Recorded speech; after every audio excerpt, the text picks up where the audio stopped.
লোভী কুকুর। একদিন একটি লোভী কুকুর একটি কসাইয়ের দোকান থেকে এক টুকরো মাংস চুরি করলো। তা দেখে কসাই তার পেছনে তাড়া করলো, কিন্তু কিছু দূর পর্যন্ত গিয়ে সে তার নিজের দোকানে ফিরে এলো।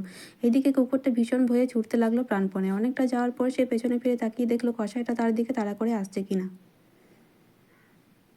কাউকে আসতে না দেখে সে তার গতি কমিয়ে ধীরে সুস্থে হাঁটতে লাগলো। কিছুক্ষণ পর সে এসে পৌঁছালো একটা ছোট্ট নদীর কাছে। সে তখন মুখের মাংসের টুকরোটা নিয়ে সেতুর ওপর দিয়ে নদী পার হতে লাগলো। সেই সময় নদীর পরিষ্কার জলে তার প্রতিবিম্ব ভেসে উঠলো। সেদিকে তাকিয়ে দেখলো লোভী তার বোকা কুকুরটা নিজের প্রতিবিম্ব মাংস মুখে অন্য একটি কুকুর মনে করলো।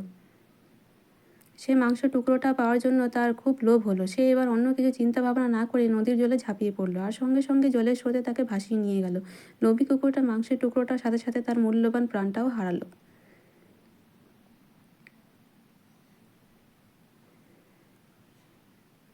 নীতি কথা, অতিরিক্ত লোভ মানুষের সর্বনাশের কারণ। Thanks for watching my video. Subscribe